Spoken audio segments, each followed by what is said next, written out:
అసలు ఎవరి క్యాండిడేట్ అని చెప్పి ఒక్కసారి గూగుల్ని ఎవరు సిద్ధార్థ రెడ్డిని కొట్టాను. కొడితే డింగ్మని వచ్చిందండి ఒక video. Friends, welcome to be alert.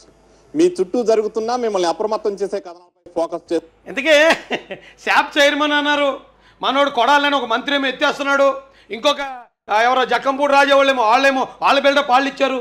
తీరా ఎవరైనా చూస్తే ఏటన్నా నువ్వు నేరాల ఘోరాలు ఎట్టావు అనుకుంటున్నారా? మనోడి బ్యాక్గ్రౌండ్ ఇదే. ఆ సిద్ధార్థ రెడ్డి అనేవాడు ఈ నేరాల ఘోరాల బ్యాక్గ్రౌండ్ క్యాండిడేట్. జనరల్గా మన జగనానికి బాగా చదువుకున్న వాళ్ళన్నా వెనకాతల ప్యూర్ బ్యాక్గ్రౌండ్ ఉన్న వాళ్ళన్నా నచ్చరు కదా. ఏ గూటు పక్షులు ఆ గూటికే చేరతాయి. అన్నగా నేరస్తులైన వచ్చుతారు. ఏంటి ఈయన గొప్పతనం, ఈ సిద్ధార్థ రెడ్డి అన్న అతను గొప్పతనం చేస్తూ ఇవాల్టి బీఈ అలర్ట్లోకి ఎంటర్ అయిపోతాం.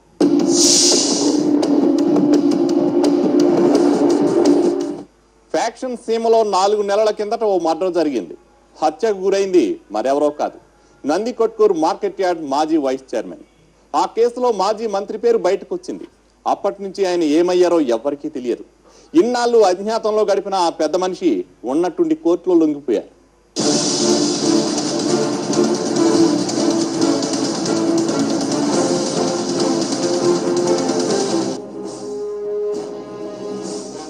కర్నూలు జిల్లాకు చెందిన మాజీ మంత్రి శేషసేనారెడ్డి అదనపు జీఎఫ్సీఎం కోర్టులో లొంగిపోయారు. ఎన్నికల తరుణంలో 4 నెలల కిందట కర్నూలులో నందికొట్కూరు మార్కెట్ యార్డ్ మాజీ వైస్ చైర్మన్ సాయి ఈశ్వరుడు హతమయ్యాడు.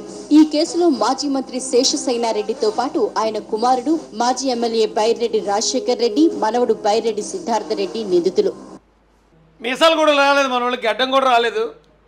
గట్టిగా అయితే ఒక 18-19 సంవత్సరాలు ఉంటాయి అనుకుంటా. ఎవరో ఈ సిద్ధార్థ రెడ్డి అనేవాడికి 18-19 సంవత్సరాలు ఉన్నప్పుడే పేకలు కోసే బ్యాక్గ్రౌండ్, మనుషుల్ని హత్యలు చేసే బ్యాక్గ్రౌండ్.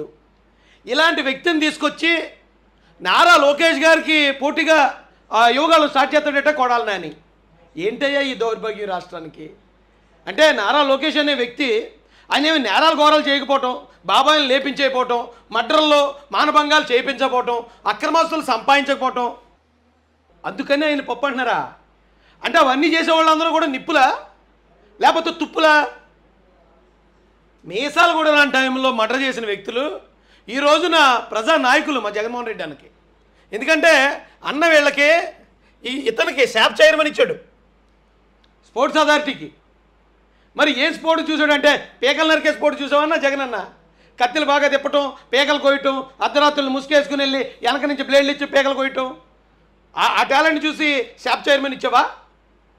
సిగ్గు ఎగ్గు లేకుండా ఇలాంటి వాళ్ళు తీసుకొచ్చి నిజాయితీ పరుల మీదకి, నిప్పులో బతికే వాళ్ళ మీదకి మళ్ళీ వేళ్ళు నుసుగొలుపుతున్నారంటే కడుపుకి అన్నం తింటారా గడ్డి తింటారా? మీరు చెప్పిన దానికన్నా బలంగా చెప్పగలరా బాబు మీరు సమాధానం? మేము సమాధానం చెప్పకుండా క్రమశిక్షణ ఉంది పార్టీలో అని చెప్పి ఆగుతున్నాం, కానీ లేకపోతే తొక్కలని మీరెంత? మీరు మాట్లాడే మా భాషకి, మీరు ఇచ్చే కౌంటర్లకి ఆ స్కూళ్ళకి ప్రొఫెసర్లం మేము, కానీ ఆగుతున్నాం ఎందుకో. ఏంటి బాగా ఫేమస్ అయ్యేటండి దీనివల్ల. Okay, start.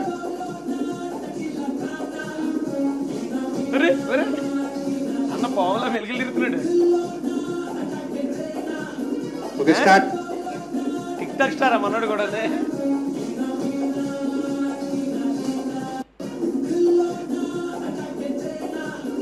ఈయన కూడా టిక్ టాక్లో బాగా చేస్తాడటండి, మంచి డ్యాన్సులు అయ్యి మంచి మెలికలు తిరుగుతున్నాడు. ఓకే అన్న, ఈ టాలెంట్ చూసి శాప్ చైర్మన్ ఇచ్చేసినట్టున్నాడు. మరి ఈ టాలెంట్ చూసి ఇచ్చాడా లేకపోతే పేరు చివర రెడ్డి అని ఉంది కాబట్టి ఇచ్చాడో? ఓకే, ఏదైతే ఇచ్చుకుంటాడు, ఎందుకంటే మనం ఆయన చేతికి అధికారం ఇచ్చాం కాబట్టి, జగన్మోహన్ రెడ్డి గారి చేతికి. ఆయన ఏదైనా చేసుకుంటాడు వాళ్ళకి, అదేం తప్పేం కాదు. జగన్మోహన్ రెడ్డి గారి నోటికి వచ్చినట్టు మాట్లాడతాడు. వాడు పెట్టిందండి యోగాలో. నేను ఛాలెంజ్ చేస్తున్నా లోకేష్ గారికి, ఈ రాష్ట్రంలో ఏ సెంటర్లో అయినా సరే నువ్వు యోగాలం అని చెప్పి ఈ రాష్ట్రంలో నీకు మద్దతు ఇచ్చేటువంటి యువతని నువ్వు గ్యాదర్ చేసుకో. మేము వైఎస్ఆర్ కాంగ్రెస్ పార్టీ నుంచి సిద్ధార్థ రెడ్డిని పంపిస్తాం. ఈరోజు ఈ మధ్య వైసీపీ నుంచి ఆ సిద్ధార్థ అనే ఒక కుర్రోడిని బాగా ప్రమోట్ చేస్తున్నారండి.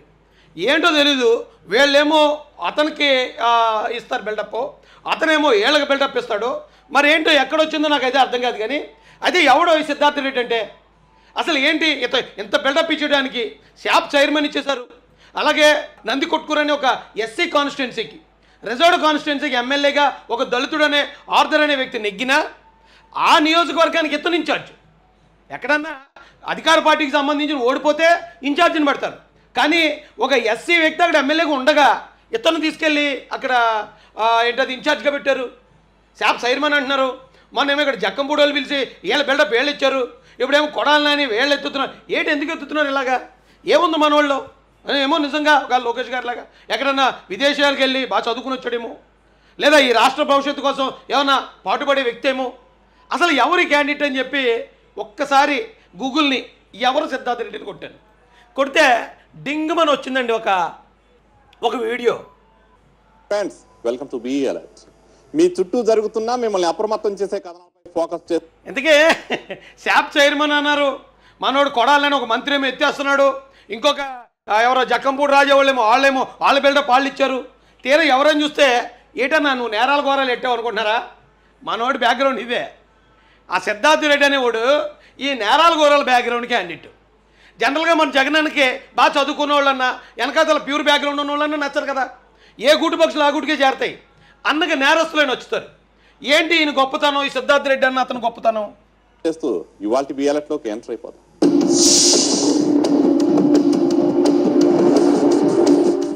ఫ్యాక్షన్ సీమలో 4 నెలల కిందట ఓ మర్డర్ జరిగింది.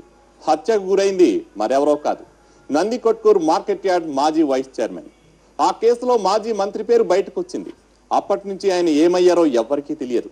ఇన్నాళ్ళు అజ్ఞాతంలో గడిపిన ఆ పెద్ద మనిషి ఉన్నట్టుండి కోర్టులో లొంగిపోయారు.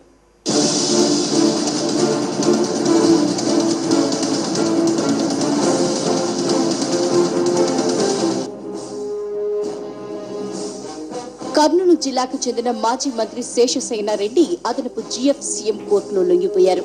ఎన్నికల తరుణంలో 4 నెలల కిందట కర్నూలులో నందికొట్కూరు మార్కెట్ యార్డ్ మాజీ వైస్ చైర్మన్ సాయి ఈశ్వరుడు హతమయ్యాడు. ఈ కేసులో మాజీ మంత్రి శేషసేనారెడ్డితో పాటు ఆయన కుమారుడు మాజీ ఎమ్మెల్యే బైరెడ్డి రాజశేఖర్ రెడ్డి, మనవడు బైరెడ్డి సిద్ధార్థ రెడ్డి నిందితులు. మీసాలు కూడా రాలేదు, మన వాళ్ళకి గడ్డం కూడా రాలేదు. గట్టిగా అయితే ఒక 18-19 సంవత్సరాలు ఉంటాయి అనుకుంటా. ఎవరో ఈ సిద్ధార్థ రెడ్డి అనేవాడికి 18-19 సంవత్సరాలు ఉన్నప్పుడే పేకలు కోసే బ్యాక్గ్రౌండ్, మనుషుల్ని హత్యలు చేసే బ్యాక్గ్రౌండ్. ఇలాంటి వ్యక్తిని తీసుకొచ్చి నారా లోకేష్ గారికి పోటీగా యోగాలు స్టార్ట్ చేస్తాడట కొడాలి నాని. ఏంటయ్యా ఈ దౌర్భాగ్యం రాష్ట్రానికి? అంటే నారా లోకేష్ అనే వ్యక్తి ఆయన ఏమి నేరాలు ఘోరాలు చేయకపోవటం, బాబాయిని లేపించకపోవటం, మర్డర్లో మానభంగాలు చేయించకపోవటం, అక్రమాస్తులు సంపాదించకపోవటం, అందుకని ఆయన పప్పు అంటున్నారా?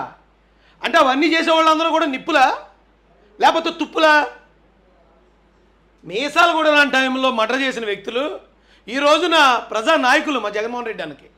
ఎందుకంటే అన్న వీళ్ళకి ఇతనికి శాప్ చైర్మన్ ఇచ్చాడు స్పోర్ట్స్ అథారిటీకి. మరి ఏం స్పోర్ట్స్ చూసాడంటే పేకలు నరికే స్పోర్ట్స్ చూసావన్నా జగన్ అన్న?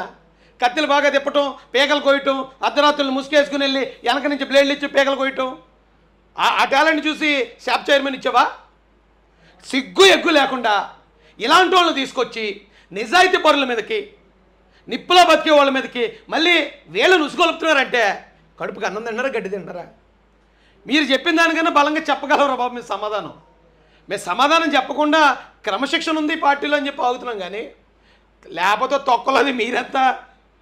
మీరు మాట్లాడే మా భాషకి, మీరు ఇచ్చే కౌంటర్లకి ఆ స్కూళ్ళకి ప్రొఫెసర్లం మేము, కానీ ఆగుతున్నాం ఎందుకో. ఏంటి బాగా ఫేమస్ అయ్యేటండి దీనివల్ల. Okay start.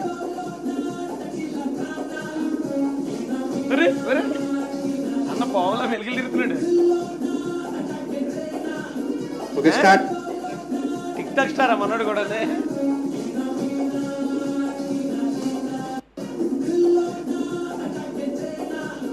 ఈయన కూడా టిక్ టాక్లో బాగా చేస్తాడటండి, మంచి డ్యాన్సులు అయ్యి మంచి మెలికలు తిరుగుతున్నాడు. ఓకే అన్న ఈ టాలెంట్ చూసి శాప్ చైర్మన్ ఇచ్చేసినట్టున్నాడు. మరి ఈ టాలెంట్ చూసి ఇచ్చాడా లేకపోతే పేరు చివర రెడ్డి అని ఉంది కాబట్టి ఇచ్చాడో? ఓకే ఏదైతే ఇచ్చుకుంటాడు, ఎందుకంటే మనం ఆయన చేతికి అధికారం ఇచ్చాం కాబట్టి, జగన్మోహన్ రెడ్డి గారి చేతికి ఆయన ఏదైనా చేసుకుంటాడు వాళ్ళకి, అదేం తప్పేం కాదు.